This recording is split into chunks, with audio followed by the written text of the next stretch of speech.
Have you ever played a game in which there seems to be a character that just breaks the game, is so powerful, so strong, or their mechanics are so simple yet efficient on what they do that they just break the game? They're just over every other character that you can find in the game. Maybe it is a MOBA, or maybe it is a fighting game, maybe it is a gacha game. Well, this is Tribi. She just released a week ago on Honkai Star Rail, and most of the people understand already that she's OP.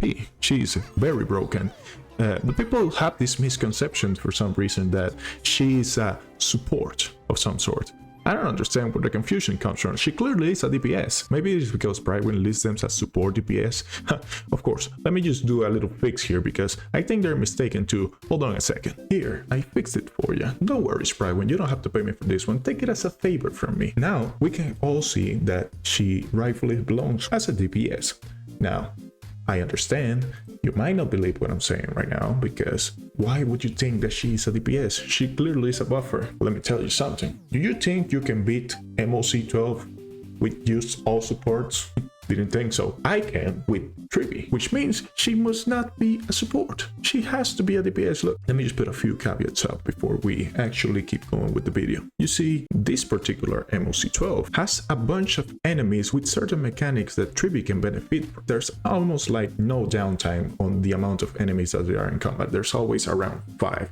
Especially on the second half, she can benefit from that because, as we know, Tribi's damage scales from the amount of enemies that there are on the field. So the more enemies that there are on the field, the more damage that she deals to the primary target, let's say. One additional thing that these enemies have is they have a counter, and when you hit them the amount of times that the counter indicates, they take a shitload of damage. She actually benefits a lot considering that she spams a lot of follow-up attacks. Top this with teammates that can ult a lot so that she can actually follow up a lot with her talent, and you have a recipe to beat the MOC 12. An MOC that people have been complaining about because you can't really beat it without Aglaya or the Erta, because I actually just took one additional cycle to beat the second half with Tribi as I did on the first half with the Erta. So if that doesn't convince you, don't worry, because I actually have the video proof to show you that I beat the MOC 12 second half with the Tribi team. If we can get him to summon the additional enemies, we can deal more damage, because Tribi damage scales with the amount of enemies there are in combat. And I might be tripping, but I think Ruan-Mei is better with the other weapon, but I'm not really trying to restart the first half right now, so I'll see if I can beat it with this, with Memories of the Past. Now here I ult with my Robin because I want to kill the small guys as soon as possible. I want the robot to summon the little fish guys. Okay, so we kill the guys. Now he gets to summon them. There's a chance that the robot actually CCs your Tribi when he enters the sanction mode, and combined with the low speed that she has, you basically don't have follow-up attacks, so you want to avoid that because that might end your run right there. You fucking bitch. Okay. That's not bad. That's not particularly bad. Blow up.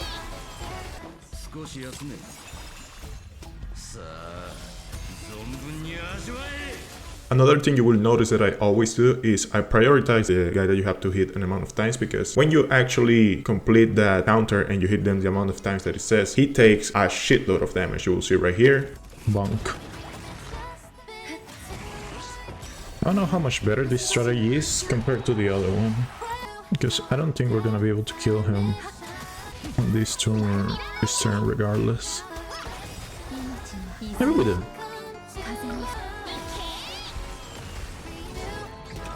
Actually, it might be better, especially if we get to not waste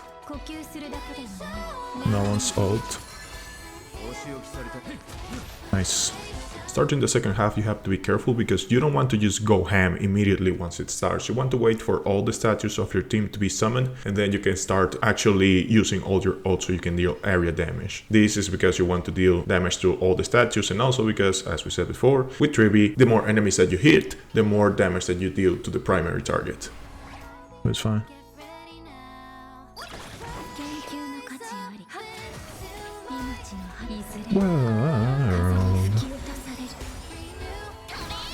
Follow up.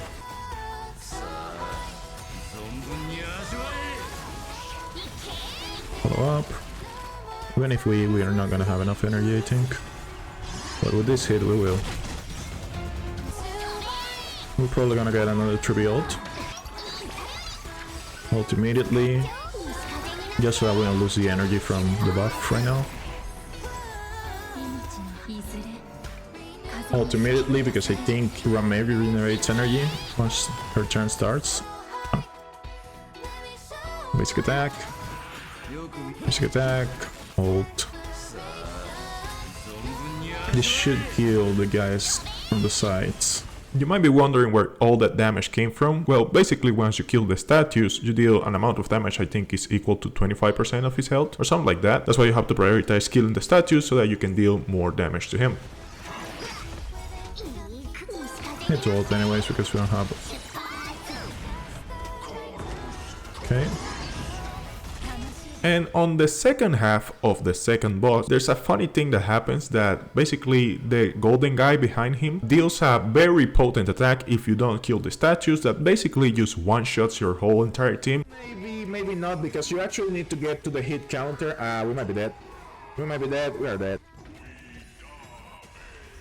Oh, we might die, actually. Yeah, this kills us. This is the problem. So on this half, it is very important that you actually kill as many statues as you can, because the amount of damage that he deals scales with the amount of statues that are alive.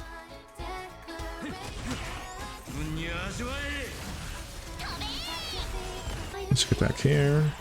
Ult.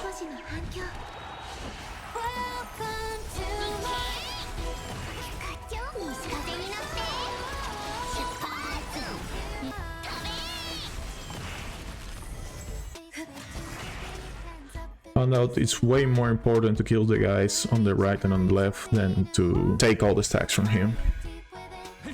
Found out the hard way. And we want to disperse the damage as much as we can.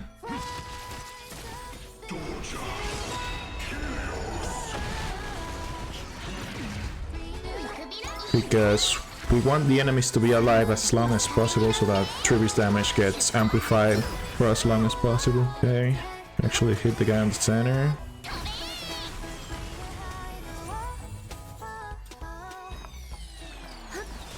And I think we're gonna beat him with this actually.